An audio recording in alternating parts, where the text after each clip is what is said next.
Hello everyone, exam में आपका स्वागत है। गाइस, इस वीडियो में हम डिस्कस करेंगे झारखंड में निकली पैरामेडिकल की सभी वैकेंसी की आपका एग्जामिनेशन कैसा होगा, एग्जाम पैटर्न कैसा होगा और सिलेबस के बारे में। तो चलिए शुरू करते हैं। सबसे पहले हम बात करते हैं एग्जाम पैटर्न की, परीक्षा का स्वरूप एंड प्रारूप, स्वरूप कैसा होगा, ठीक है, और पाठ्यक्रम क्या रहेगा। देखो, आयोग द्वारा ओएमआर एंड कंप्यूटर ओएमआर या कंप्यूटर आधारित परीक्षा ली जाएगी, मतलब आपकी ऑफलाइन या ऑनलाइन दोनों ही हो सकती है एग्जामिनेशन, अभी कोई कंफर्मेशन नहीं है, ली जाएगी। तथा किसी किसी विषय की परीक्षा यदि विभिन्न समूहों में लिया जाता है तो अभ्यर्थी के प्राप्तांक नॉर्मलाइजेशन किया जाएगा। ठीक है, अभ्यर्थी की मेधा नॉर्मलाइजेशन ऐसा होता है जैसे कि मल्टीपल शिफ्ट में एग्जामिनेशन होता है, तो फिर कौन सा टफ रहा कौन सा सर, तो उसे नीचे थोड़ा अप एंड डाउन मार्क्स होते हैं। ठीक है, उनके प्राप्तांक के नॉर्मलाइज के आधार पर तैयार किया जाएगा परीक्षा फल, प्रकाशन के पश्चात ही नॉर्मलाइज अंक ही दिए जाएंगे। अब बात करते हैं कि जैसे कि आपका अभी है कि अभी कंफर्म नहीं है कि ऑफलाइन होगा कि ऑनलाइन होगा, दोनों ही हो सकता है। ठीक है, परीक्षा का स्वरूप रहेगा, परीक्षा एक चरण में ही ली जाएगी। अब इन्होंने यहाँ कह दिया है कि केवल एक ही चरण में आपकी परीक्षा होगी। ठीक है, परीक्षा दूसरा बिंदु आपका क्या कह रहा है कि परीक्षा में सभी प्रश्न वस्तुनिष्ठ होंगे, बहुविकल्पीय होंगे, मतलब ऑप्शनल वाले क्वेश्चन होंगे। ठीक है, लिखित परीक्षा में प्रत्येक सही उत्तर के लिए 1 अंक प्रदान किया जाएगा और नेगेटिव नेगेटिव मार्किंग भी होगी। अच्छा, परीक्षा में अंक का प्रावधान नहीं होगा। भाई ये तो बहुत अच्छी बात है भाई। गलत उत्तर के लिए कोई अंक की कटौती नहीं की जाएगी। वाह, ये शायद ही अभी आपने बताया, किसी ने आपको बताया होगा कि इसमें नेगेटिव मार्किंग होगी ही नहीं, है ना। तो मतलब आपके पास बहुत अच्छा चांस है, मतलब आपको 100 क्वेश्चन आएंगे तो 100 ही 100 पूरे करने ही करने हैं भाई, कोई 4-5 तुक्के सही हो जाए, है ना। अब बात करते हैं कि आपकी परीक्षा का प्रारूप कैसा रहेगा और परीक्षा का पाठ्यक्रम। लिखित परीक्षा के विषय एवं पाठ्यक्रम, मुख्य परीक्षा के एक पत्र का होगा जिसका आयोजन एक पाली में किया जाएगा। मतलब आपका नॉर्मलाइजेशन अगर एक पाली में होता है तो नॉर्मलाइजेशन नहीं होगा। ठीक है, नॉर्मलाइजेशन तब होता है जब मल्टीपल पालियों में आपका एग्जामिनेशन होता है। परीक्षा की अवधि 1 घंटे की होगी, वाह, केवल 60 मिनट्स। ये तरीके से होगा जैसे कि उसका हुआ था सफदरजंग हॉस्पिटल है, 60 मिनट्स का। लिखित परीक्षा अंतर्गत पदों हेतु वांछित न्यूनतम शैक्षणिक योग्यता से संबंधित प्रश्न पूछे जाएंगे, मतलब आपके जो कोर सब्जेक्ट है उससे पूछे जाएंगे क्वेश्चन। ठीक है, जैसे कि उसमें भी यही था। लिखित परीक्षा के सभी प्रश्न वस्तुनिष्ठ एवं बहुविकल्पी प्रकार के होंगे, जो कि पहले ऊपर बोल ही चुके हैं। अब बात करते हैं नेक्स्ट आपके लिए क्या दिया गया कि लिखित परीक्षा में विभिन्न पदों के अनुसार फार्मेसी, एक्सरे टेक्नीशियन, प्रयोगशाला प्रावोधिक एवं नर्सिंग संबंधित प्रश्न 50 प्रश्न पूछे जाएंगे। ठीक है, जैसे कि ये टेक्निकल आपका है ना, तो पूछिएगा 50 प्रश्न आपको पूछे जाएंगे, प्रत्येक सही उत्तर के लिए 1 अंक होगा। मतलब आपके केवल 50 क्वेश्चन होंगे। मैं आपको एक चीज बता दूं, जब मैं जिस एग्जाम की बात कर रहा हूँ सफदरजंग हॉस्पिटल में, उसमें पैरामेडिकल का एग्जामिनेशन हुआ था और उसमें 60 क्वेश्चन पूछे गए थे। ठीक है, पहले तो 100 क्वेश्चन का प्रावधान था, फिर 60 क्वेश्चन पूछे गए थे। ठीक है, और इसमें केवल 50 क्वेश्चन है। वाह, अमेजिंग है, 60 मिनट में 50 क्वेश्चन, बहुत ईजी है। देखो, ये तो पता है टैंक में केवल हाँ और ना का सिस्टम रहता है, मैथ जैसा, अगर आएगा तो हाँ, नहीं आएगा तो ना। ठीक, अब आप कह रहे हो कि बहुत ईजी, ईजी इसलिए क्योंकि 1 मिनट में आप क्वेश्चन पढ़ लोगे बड़े आराम से। लग रहा है कभी प्रैक्टिस करके देखना, हार पढ़ लोगे। विभिन्न पदों के लिए प्रश्न लिखित एवं विस्तृत पाठ्यक्रम परिशिष्ट 7 के रूप में संलग्न है। नेक्स्ट बात कर लेते हैं, आपको मैंने पूरा बता दिया कैसे क्या आएगा, आप थोड़ा ये देख लेते हैं। तकनीकी योग्यता जैसे कि फार्मेसी, एक्सरे टेक्नीशियन, प्रयोगशाला, नर्सिंग, ठीक है, संबंधित उत्तीर्ण परीक्षा में उत्तीर्ण एवं प्रशिक्षण प्राप्त के लिए दे अंक। ठीक है, 60% एवं उससे ऊपर अथवा समकक्ष ग्रेड 10 अंक मिलेंगे। 60% से कम एवं 45% तक अथवा समकक्ष ग्रेड में, मतलब 45% अगर केवल आए तो, ठीक है, 60 से कम और 45 तक, ठीक है, उसको 7 अंक मिलेंगे। और 45% से कम आएंगे या 45% के बराबर रहेंगे तो उसे 5 अंक मिलेंगे। तो ये चीज क्या नौटंकी है मुझे ये नहीं समझ में आ रहा, थोड़ा मैं और पढ़ रहा हूँ तो आपको भी समझ में आएगा, मुझे भी समझ में आएगा। ठीक है, इन्होंने जैसे कि अब तक भी मुझे समझ में आया, वो इन्होंने कहा है कि जो भी आपका एग्जामिनेशन होगा, एक सेकंड, तकनीकी योग्यता में संबंधित परीक्षा में उत्तीर्ण से प्रशिक्षण की स्थिति, शायद आपके जो टेक्निकल एजुकेशन है उसके अकॉर्डिंग आपको ये मार्क्स का आपका सिस्टम है ये। ठीक है, शैक्षणिक योग्यता के आधार पर दिए अंक। ठीक है, आपको देख लो, ये तो अभी वो चीज है, आपका मैट्रिक में कितने मिलेंगे। ठीक है, ये आपका अंक 60% प्लस 20 अंक है, 60% से 45% या उसके बराबर है तो 15, और 45 से कम तो आपके 10 अंक। ये आपका अभी कैलकुलेशन चल रहा है, मतलब आपका एग्जामिनेशन भी होगा और आपकी 10th 12th और ग्रेजुएशन की जो मेरिट है, ठीक है, या फिर जो टेक्निकल एजुकेशन डिप्लोमा है उसकी भी मेरिट इसमें जोड़ी जाएगी। ठीक है, अब 12th का क्या आपका होगा, 12th का आपका होगा 10+2 का, इसमें भी सेम चीज 60 प्लस से 20 अंक, 60 से 45 के बीच में अगर आपका है तो 15 अंक, और 45 से कम, 45 से कम सॉरी 45 तक यहाँ है 15 अंक, 45 से कम अथवा उसके नीचे वाला है सभी के लिए 10 अंक मिलेंगे। ठीक है, ये आपने कैलकुलेट कर लिया। अब बात करें झारखंड राज्य फार्मेसी काउंसिल में सरकारी अस्पतालों में संविदा पर कार्य और अनुभव देख के लिए 50 अंक अधिकतम 5 अंक प्रति वर्ष के लिए की दर से दे होगा। मतलब फॉर एग्जांपल आपने अगर संविदा पे काम अगले 10 वर्ष हो चुके हैं तो आपको 50 अंक मिलेंगे, मतलब मैक्सिमम इसमें कि आपका जो एक्सपीरियंस है अगर आपका 10 साल का या 10 साल से ऊपर वालों का है तो भी आपके केवल 50 ही अंक होंगे, जिसमें अधिकतम लिखा है कि अधिकतम 50 अंक।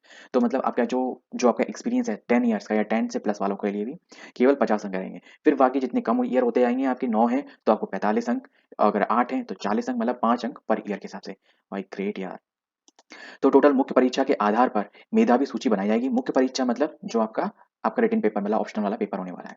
ठीक है, अब बात करते हैं मेधावी सूची के आधार पर, मेधावी सूची के आधार पर, ठीक है, एक सेकंड। हाँ, मैं यही तो ढूंढना चाह रहा था आपके लिए। ठीक है, लिखित परीक्षा में न्यूनतम अंक कम अंक पाने वाले अभ्यर्थियों का मेधा रुचि में शामिल नहीं किया जाएगा। ठीक है, देखो कम कितने से कम अंक वालों का तो वो आप सुन लो। जनरल और ईडब्ल्यूएस के लिए आपका 40 है। ठीक है, अनुसूचित जाति, अनुसूचित जनजाति और महिला के लिए, महिला यहाँ पे, महिला तो शायद सभी हैं। ठीक है, यहाँ पे सभी महिला है मैं यहाँ पे कुछ कैटेगरी वाइज नहीं, जैसे कि यूआर की भी शायद इसमें ही है, और ओबीसी और एससी एसटी जो भी है सब इसी में ही है। ठीक है, इनका 32% है। मतलब अगर 60% में से 32% निकालना है तो 6 18 और 6 दूनी 12। ठीक है, लगभग 19.5 नंबर। ठीक है,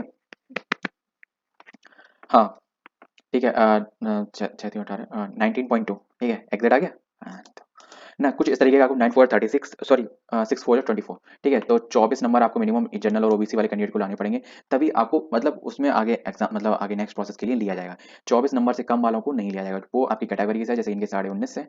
ठीक है, इनके लगभग 34% के हिसाब से जो भी आप निकाल लो। ठीक, नेक्स्ट इनके 36.5%, ये पिछड़ा वर्ग दो, अनुसूची दो, और आदिम जनजाति जिनके लिए 30% है केवल, सबसे कम इनके लिए। मतलब तो इनका मतलब 18 है। मतलब कुछ ज़्यादा अंतर डिफरेंस नहीं है, मतलब 18 से 24 केवल 6 अंकों का डिफरेंस है सबका। ठीक है, कोई ऐसा डिफरेंस नहीं है कि मतलब कोई तोड़ू डिफरेंस हो। ऐसा सॉरी 50 क्वेश्चन है ना आपके, तो 15 के हिसाब से हो गए। सॉरी सॉरी सॉरी, तो आपके हो गए 5 हो गए 20, तो 15 से 20 के बीच में आपका मतलब मिनिमम 15 मैक्सिमम 20। ठीक है, तो 5 अंकों का डिफरेंस है, पहले फिर भी 6 था। ठीक है, अब बात करते हैं नेक्स्ट, इसमें आपके लिए स्पेशल लाइन एक चीज़ है आपके लिए। ठीक है, उपरोक्त उपकणिका के आधार पर प्रत्येक पद हेतु अलग अलग सामान्य मेधावी सूची तैयार की जाएगी। सिंपल सी बात है, कोई एक मल्टीपल तो पोस्ट में डाल देगा एक बार में। ठीक है, एक ही में डालेगा, सूची तैयार की जाएगी, और तदुपरांत उसके उपरांत रिक्तियों के सापेक्ष आरक्षण कोटिवार चयन सूची गठित की जाएगी। ठीक है, जेड्स एक्स वाई जेड नॉर्मल आपके लिए, कुछ ज़्यादा इंपॉर्टेंट नहीं है। नेक्स्ट टाइप यहाँ पे शायद कोविड-19 के रिगार्डिंग कुछ था। हाँ, कड़िका 19, अच्छा पहले कोविड। भाई एक चीज़ बताओ, कहाँ-कहाँ 19 लिखा है और कहाँ लिखा हो तो कौन-कौन कोविड समझता है, ये मुझे बताओ कमेंट बॉक्स में बताना। नियुक्ति के लिए आपके लिए क्या है, परीक्षा की सफलता एवं सेवा पदों पर नियुक्ति के लिए कोई भी अधिकार प्रदत्त नहीं किया जाएगा जब तक झारखंड सरकार का ऐसी जांच के पश्चात जो ऐसी ऐसी लिखा है, ऐसी नहीं लिखा है, जो आवश्यक समझी जाए। ठीक है, समाधान नहीं है हो सकता। अभ्यर्थी लोक सेवा में नियुक्ति के किए जाने के चरित्र एवं पूर्वव्रत के संबंध में किसी सभी प्रकार से उपयुक्त है। मेरा कहने का मतलब है, जो भी हम लोग आपको डॉक्यूमेंट की जांच वगैरह करेंगे तो उसमें कुछ टाइम लगेगा। आपके लिए ये नहीं है कि हमें जैसे हमने आपके डॉक्यूमेंट ले लिए हैं तो हमें फटाफट अभी अभी ज्वाइनिंग दो, ये चीज़ हम नहीं कर सकते। वो कह सकते हैं हमें थोड़ा टाइम चाहिए, 1 महीने का हम आपके डॉक्यूमेंट वेरीफाई करेंगे, तब फिर हम लिस्ट डाउनलोड आपको शो करेंगे। ठीक है, तो वो चीज़ वो कर सकते हैं। ये चीज़ उन्होंने पहली बोल दिया। सेवा में नियुक्ति हेतु एवं समय-समय पर कार्मिक एवं प्रशासनिक सुधार एवं राज्य भाषा विभाग झारखंड सरकार द्वारा अनुसूचित जाति, अनुसूचित जनजाति एवं अत्यंत पिछड़ा वर्ग तथा आर्थिक रूप से कमजोर मतलब ईडब्ल्यूएस के वर्ग के लिए सेवा में विशेष प्रतिनिधित्व के संबंध में आदेशों के अधीन होगा। ऐसे अधीन होना चाहिए यहाँ पे। ठीक है, आयोग द्वारा परीक्षाओं में संचालन भर्ती के लिए ये चलो ये चीज़ आपके लिए कोई इंपॉर्टेंट नहीं है, बहुत बोरिंग बोरिंग हो रहे हैं। ठीक है, मेन चीज़ जो आपको वो मैंने आपको बता दी। देखो सिलेक्शन प्रोसीजर सबसे बहुत बड़ा इंपॉर्टेंट होता है कि हमें कितना वेटेज रखना है और कितना वेटेज हमारा है। ठीक है, तो वो मैंने आपको क्लियर कट बता ही दिया है। ठीक है, कि आपका टेक्निकल एजुकेशन का आपका कितना लगेगा, ठीक है ना, और आपका 10th-12th का कितना लगेगा। लिखित परीक्षा का देखो 50 अंक है। ठीक है, 50 अंक ये हो गए आपके। टेक्निकल एजुकेशन का आपने जितने लेके आए उसके अकॉर्डिंग आपके ये मार्क्स आपके ऐड किए जाएंगे, 60 प्लस 60 से 45 या 45 से बिलो।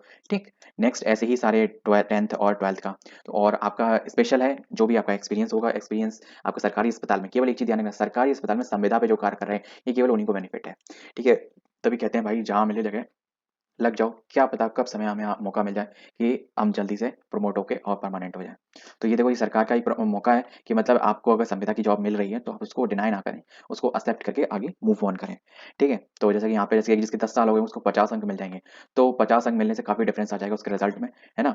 तो अब टोटल कैलकुलेट इसमें ऐसा कुछ दिया नहीं गया है। ठीक है, और जैसे कि लिखा है कि 18 घंटे का मतलब ये आपके उतने ऑप्शन आएंगे, 4 ऑप्शन आएंगे। प्राप्तांक के आधार पर मेधावी सूची का गठन होगा, मेधावी सूची में 1 से अधिक उम्मीदवार इक्वल मार्क्स रहने पर, ठीक है, निर्धारित उम्मीदवारों की जन्म तिथि के आधार पर किया जाएगा।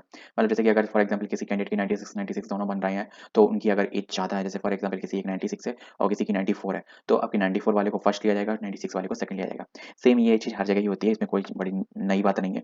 ठीक है, जिनकी उम्र ज़्यादा होगी उसको अपेक्षित ऊपर स्थान मिलेगा। देखो मैंने तो बिना पढ़े ही आपको बता दिया। ठीक है, क्योंकि मुझे पता था ये 1 से अधिक उम्मीदवारों की प्राप्तांक एवं जन्म तिथि समान पाई जाती है, तो ऐसी स्थिति में उनके अगर ये जन्म तिथि भी समान पाई जाती तो क्या होगा, उनके मैट्रिक तथा समकक्ष परीक्षा में अधिक अंक प्राप्त। ठीक है, समकक्ष मैट्रिक में और समकक्ष परीक्षा मतलब जो जैसे कि फॉर एग्जांपल आपका जो भी टेक्निकल एजुकेशन है, ठीक है, ठीक है, वाले उम्मीदवारों को मेधावी क्रम के ऊपर रखा जाएगा। ठीक है, जिनके ज़्यादा मार्क्स आएँगे उनको ऊपर दिया जाएगा। ठीक है, वरीयता के उपरांत सभी शर्तें समान रहने की स्थिति में अंग्रेजी वर्णमाला के अनुसार वरीयता के निर्धारण किया जाए। फॉर एग्ज़ाम्पल किसी कैंडिडेट के मार्क्स भी अगर इक्वल हैं, ठीक है, डेट ऑफ बर्थ भी इक्वल हो गई, मार्क्स भी इक्वल हो गए, है ना? जैसे कि फॉर एग्ज़ाम्पल 10th, 12th और ग्रेजुएशन मिला के अगर उसके दोनों के इक्वल मार्क्स हो रहे हैं, ठीक है, तो फिर उसकी जो नेम है, उसका जो नाम है, उसके अकॉर्डिंग कर दिया जाएगा। तो इसमें तो नहीं होगा।